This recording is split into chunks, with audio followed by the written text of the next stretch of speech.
This is Voicemail, the Universal Postal Union's podcast covering the wonderful world of mail. I'm your host, Ian Kerr. Joining me in this episode to give an expert analysis of the circular economy is Stephan Sicars, Managing Director at the Directorate for Environment and Energy, United Nations Industrial Development Organisation. It's a timely and important discussion for the postal sector. So coming up in just a moment, Stephan Sicars. Joining me on the line is Stephan Sicars. Stephan is Managing Director at the Directorate for Environment and Energy, United Nations Industrial Development Organisation. And Stephan, we're going to get stuck into circular economy in a moment. But before we do, can you just share an early memory for you of the post, whether it's the post office or your local postman or something like that? Well, the first time that I really remember of having dealt with the post was when I sent a postcard to participate in a sweepstake. And I remember it because after I have forgotten about the whole action, months later I received a parcel, and in it were 2 packages of cookies, which was my win. So this was a great surprise, and that is actually my first memory of interaction with the postal service. Might not have been my first interaction, but this is what I clearly remember. There you go. The post delivered your winnings. That's fantastic. Well, let's get into the circular economy. Can you give us a bit of a definition of what circular economy is? Because it's a phrase we hear bandied about a lot. It'd be good to get a definition of what it is and what it means for the way forward for the planet, I suppose. That's a big question, and circular economy is a little bit complex, but not too dramatic. So, see, you have what you want to do is actually, as you say, you want to save the planet. So how do you save the planet? Globally speaking, one way to do it is to use less resources, less energy, but also less materials for everything we want to do. Keep doing more or less the same or similar things as we do today, just using less material, using less water. And how would you do that? And why would you do that? I mean, at this point in time, what we do is we extract from the ground, we take from agriculture, we take out of our streams so many resources in addition to energy. It is just amazing. And a lot of these resources, actually, some of them find their way into products and into services, but particularly products. A lot of them end up as waste, and a lot of the products in the end as well. And the thought of circular economy is, let's try to minimize this. Let's try to create as little waste as possible to focus the use of our resources, what is really necessary to provide a certain service for a given problem, whether it is a cardboard packaging for a parcel, or whether it is a car or a computer. And there are many, many steps to optimize that. It starts with the fact that when you generate the resources, and again, finite resources like minerals, oil, or renewable resources like agricultural products, wheat, leather, to do so in a way that in the production of those, you consume as little resources as possible. And then you make a product out of it, first by designing the product, and you try to design it so it lasts long and it can be repaired.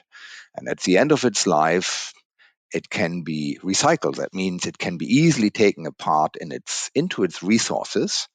And then these leftover resources can become the basis for new products. And in your design, you can even make it in a way that this recycled resources are a particularly good starting point to actually make your product. And then you move to actually manufacturing it. And again, there are numerous ways of saving resources. You can reduce the amount of energy. You can recycle the water in a process. You can, if you make jeans, you can minimize the cuttings, or if you still have them, you can recycle them into new material. Plenty of opportunities in the manufacturing process. And then it becomes really interesting. We go into the use phase, and many of the goods we actually hardly use. One example for a circular economy principle is the original thought of Uber, where you have a car which is actually used only 5% of the time. Private car, that's a typical number, and the 95% of the time it stands around. Uber or also car sharing services will increase dramatically the time that your resource is actually being used, and with that make it less necessary to produce, in this particular case, so many cars. But the thought can be extrapolated to many other uses. And the same thing is then extending lifetime of equipment. If you extend the lifetime of whatever product you have, say an air conditioner, by a factor of 2, that means you save the resources in one air conditioner completely, because it never needs to be produced. You will keep your existing one twice as long. And in doing so, you might have to repair it. And this is in the repair, in the extension of lifetime, this is where the economy part comes in. These are interesting opportunities to earn money. Every time you regenerate the value of your product from a broken product that currently you might simply throw away into a product which actually has a second, a third, a fourth life, you add a tremendous value. And this is kind of an indicator for how much you can charge for that. Whether it is a simple repair, whether it is an upcycling, whether it is a remanufacturing, all of these are tremendous opportunities to increase revenue. And then at some point in time, of course, you reach the end of its life. And today, if something becomes waste, in most countries in this world, it's only and nothing else but a liability.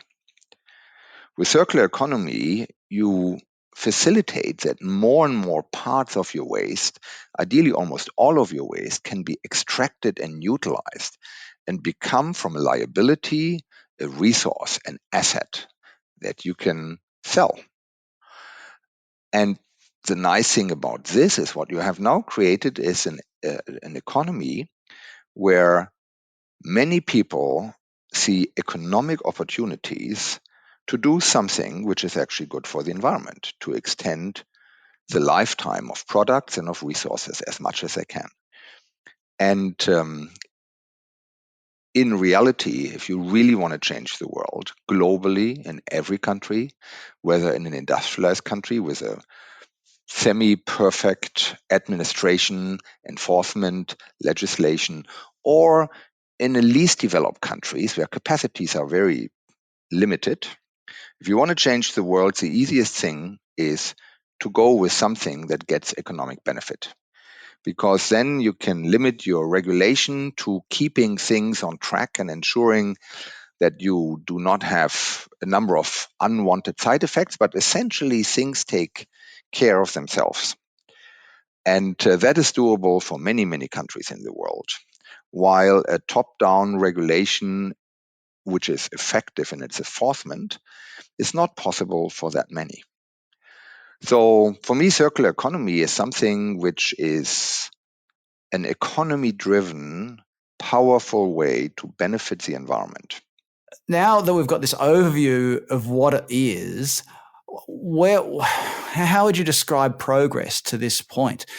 Can you point to any good examples or best practices that have been implemented anywhere, or even some countries that are more advanced when it comes to embracing the circular economy concept that we can all learn from? Because it's an economic concept, in many, many cases, particularly in industrialized countries, circular economy principles are already adapted strongly. A lot of companies which are in a tight market, in a competitive market where they can't grow, but where they have to compete in a limited size against others, they are, of course, working on cost cutting, and cost cutting frequently means optimizing their production processes in order to use the minimum amount of resources. There are many, many examples, but the more you go out of the confinements of restricted markets, the less this is already advanced, because it costs investment, it costs time for the management. So companies have their market, they exist otherwise, or they exist, otherwise they wouldn't have their markets. So they start to be happy with what they have and not advance on circular economies. Countries which have already advanced are in particular the European Union, which has set itself on the regulatory side very strong targets, and with the support of industry and in a lot of consultations with them. But this is, of course, a limited amount if you want to address global problems like climate change and biodiversity loss and pollution. So most of the other countries are somewhat slower. You have fast movers, still Japan, South Korea. In the developing countries and middle income countries, maybe Uruguay, Chile, South Africa to a large degree. But many countries are only looking at parts of circular economy. For example, many of my counterparts, when they hear circular economy, they think of waste and recycling and nothing else. That is not a thought which is really helpful on the way to the circular economy. Waste is essentially, in my eyes, when you have lost something. The ideal circular economy wouldn't even know waste anymore. So the focus in some countries is on waste. They are advancing on waste, but this will not really drive us towards a true circular economy.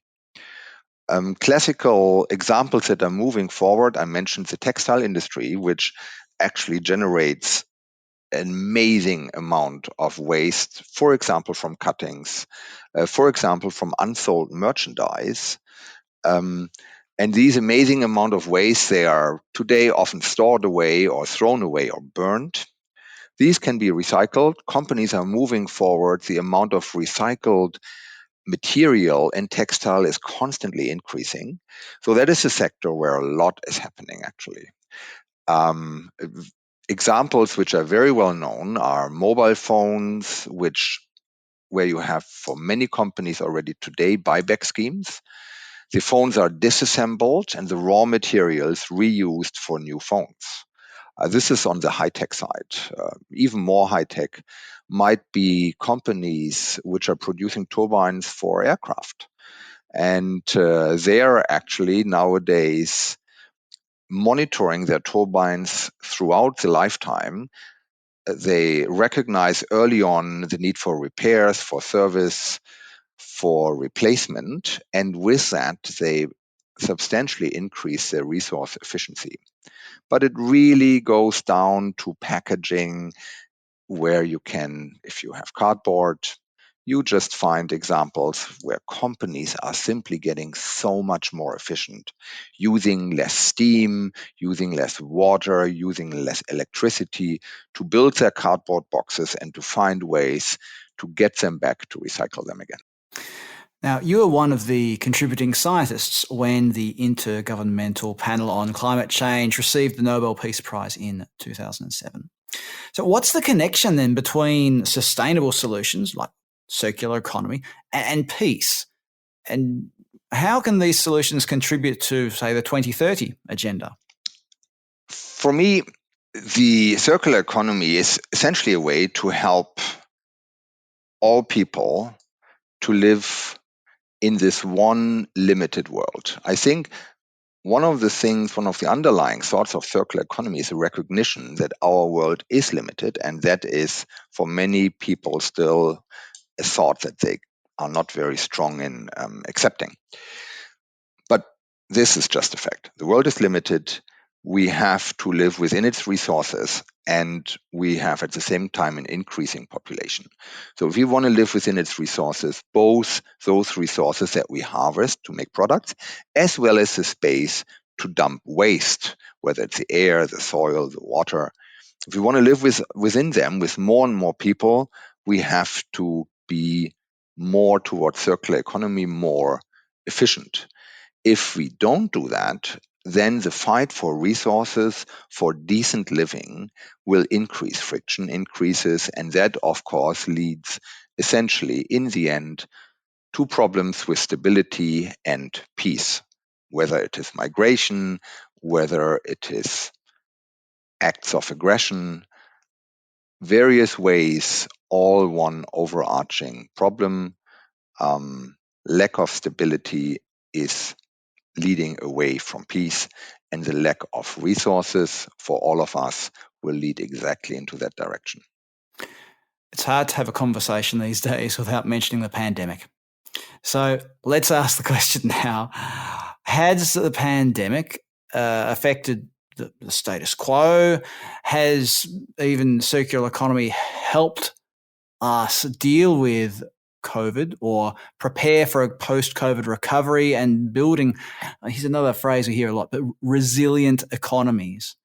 Circular economy has, I think, done that only to the degree that it was already existing. It has, in the last 18 months, advanced substantially, but I would say rather despite or maybe independently of the pandemic. It advanced in many fora. Governments have moved together more. There was much more exchange. There was much more pressure towards moving globally to a circular economy because it was getting more and more accepted as a solution for many of our global challenges. But in the actual sense, yes, it has the ability to increase the resilience, but the timelines of circular economy and the timelines of, in particular, the recovery plans which are already existing are very different. Recovery plans already existing are essentially meant to help existing enterprises, existing business models to survive the impact of COVID-19, of lockdowns, of a recession, frequently without targeting particularly a better recovery, a greener recovery. Some countries do that globally. We are cooperating, for example, in Thailand, which is moving into that direction, but few and far between. What we expect, though, to happen is with more and more time passing, with more and more possibility to actually consider different alternatives, and with the recovery from COVID now seen as having a quite long trajectory, the movement towards increasing the resilience of economies is existing and is getting stronger. And here, circular economy is indeed an interesting candidate, probably the leading candidate to pick up to help making economies, making industries and enterprises more resilient than they have been before COVID. Now, you've mentioned a few big themes along the way here, like reducing, repairing, reusing or recycling. There's the other part of all of this, I suppose, is this internationalization of trade and consumption. So when we look at these global trade or these global value chains and the way that all of our nations are now interlinked via trade, what does all that mean for the circular economy? And can even a question without notice, can the circular economy function effectively cross-border? I think the actual transmission belt for circular economy, bringing it to international recognition and to international impact and spreading it around the world, is trade. Of course, you can imagine a world without trade, and then every country can have their own version of circular economy or not. But we are in a world with very strong trade relations. And in the moment I do circular economy, of course, a producer of any good is not producing this good from scratch, from the original resource. They will be producing the goods out of components, typically. And these components come from somewhere, very frequently from abroad. In order to ensure that they comply with the same circular economy principles that I want to have, I need to somehow have those producing these components adhere to the same principles.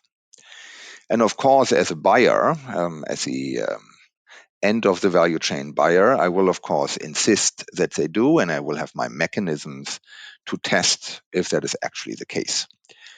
This forces earlier tiers of the value chain to actually comply with circular economy principles as well, no matter in which situation their particular country is. And so along the value chains, circular economy is spreading and is spreading actively. This, of course, is massively accelerated when a very substantial region for trade, here the European Union, decides to move forward with transition to a circular economy, effectively making clear to everyone delivering into the European Union or delivering to companies which deliver their products into the European Union that change is coming and that adherence to circular economy principles is necessary. And once you have in every country the crystallizing points for further advancement, one needs to keep in mind circular economy has economic advantages. People need to be convinced to change their current way of working. It's always a bias against change. That's very human.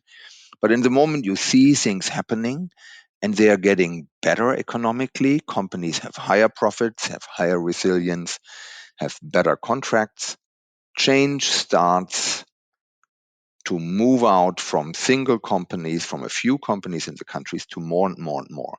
So for me, international trade is actually maybe the main means to bring circular economy to the world.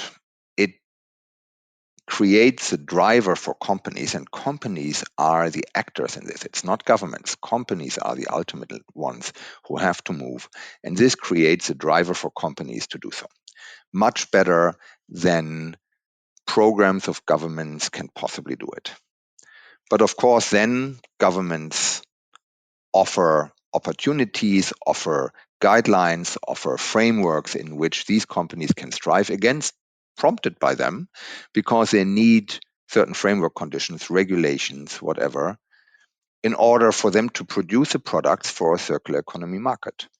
So I think trade, and in particular in combination with this decision of the European Union to move towards circular economy in a very large way, is what will really change the world.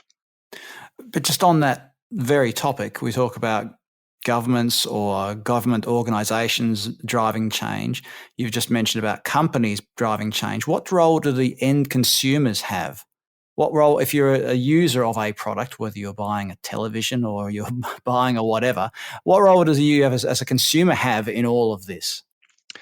A very strong role. Any consumer, wherever he is, including, by the way, every postal worker, makes a decision when he buys a product, and when he has a possibility to understand if his product can be repaired, serviced, extended its lifetime, if it has a residual value after 5 years or 10 and another product has none, then of course he will take that into account when buying something. On top of that, there is a very strong urge of many people to do the best for the planet, especially if there is no economic disadvantage. And this consumer interest, whether it's driven by advantages of the product which are hidden and beyond its original purpose, or whether they are driven by the belief to want to contribute to a better world, this drives markets substantially. And this creates, of course, in the moment markets move, industries react in the products they are offering. I see consumers in the position to be able to substantially accelerate the move to circular economy. I believe the move will happen in any case, but with a strong consumer interest and a strong consumer push, it will become so much faster and so much broader. Now, let's get to the postal aspect of this, because now that we've talked about all those different levels, the postal sector plays a role in all of that, especially with the rise of e-commerce. It's the postal sector that's getting these goods into people's hands. So what can the postal sector and indeed the individual postal operators do to support the shift towards the circular economy? Well, firstly, all service industries, including the postal sector, have typically themselves a substantial potential to introduce circular economy principles and practices into their service delivery.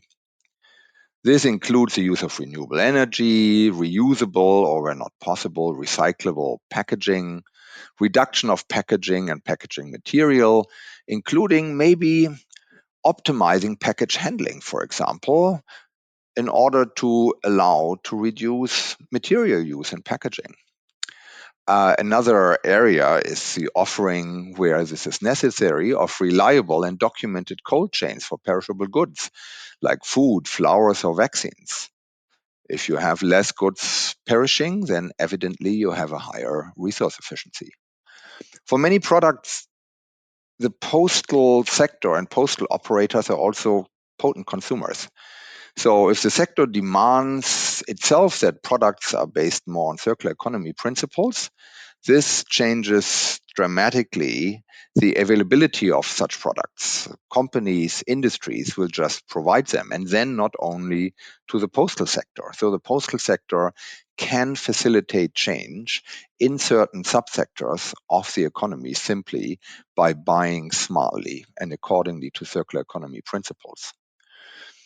And then, of course, the circular economy will in itself create additional demands for the transport of goods, not only for spare parts, for products which need repair, but also for products which are being sent back, because not everything will be collected locally and stay locally. Many products will go back into remanufacturing centers somewhere, or back to the manufacturer for refurbishing. You have that already today with computers.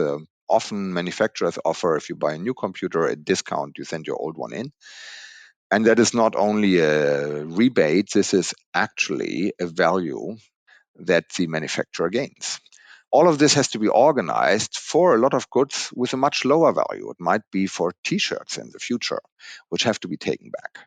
These logistics, these reverse logistics, are a tremendous task, but also a tremendous opportunity, in particular for postal operators and the postal system.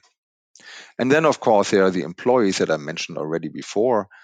The postal system has so many employees. If awareness can be raised in this group about circular economy, this goes already a long way in creating demand for circular economy products. Let's talk about the flip side of that, which is the gaps that currently exist, or the hurdles that are there that prevent us from realizing or even embracing all the benefits that are offered by the circular economy. So what can international actors like the UPU or your own organization do to help close these gaps? The main gaps at this point in time appear to me really in the advancement of the market for circular economy and in the logistics and in the business models with underlying logistics to make it happen. So here it is known, and we all know, that the postal sector has, of course, a very good relationship to the industry, to their large consumers, also to smaller ones. And it is important to keep the eye out and to help with new business models, which is working with reverse logistics to new ways of documenting the transport and value, the transport process and the value going back to the original manufacturers or to anyone who wants to buy used goods. There are many opportunities for the postal service, but also for companies that they cannot realize without the postal service. The need to also work on logistical chains beyond borders is critical. Currently, there are no processes really set up to assess the value of, in particular, used goods, and to allow trade across borders with a low level of risk involved for all partners. Here, the postal services can definitely develop business model and advance services to make that happen and to make trans-border trade of used goods not only a normality, but a source of resources and refurbished products worldwide. Looking into your crystal ball now, what would be your ambition for the world in, say, 50 years? And are there any other things that we haven't really covered today that we as individuals or as leaders of organizations can support the shift towards the circular economy? I think what is particularly important to support the shift for circular economy is ambition to get there. I hope that we are coming to a way of looking at resources, which was maybe when I was young, I'm now 55, still, at least in my community, pretty normal. We saw resources as being precious and repair as being normal.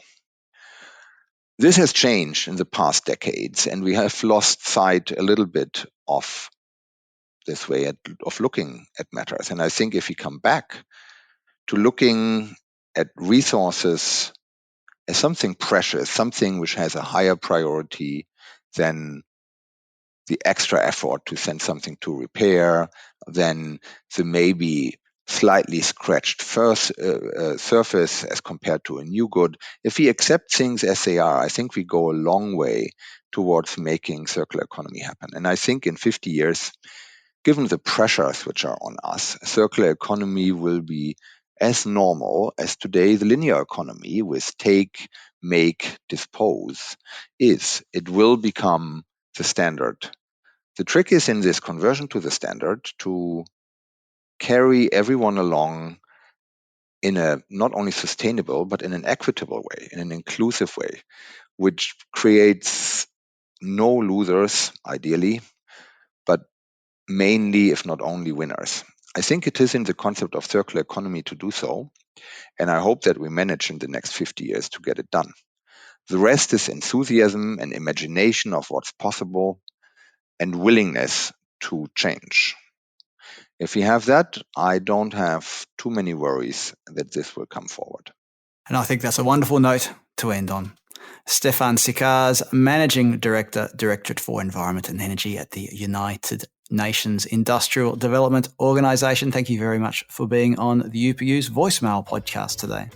Thank you very much. Thank you for having me. You've been listening to Voicemail, the official podcast of the Universal Postal Union. Subscribe to the podcast on your favourite podcast platform and you'll get each episode downloaded to the device of your choosing as it's released. My thanks to the team at the UPU for their help putting together this episode. I'm your host, Ian Kerr, and I'll look forward to your company next time on Voicemail, the podcast of the UPU.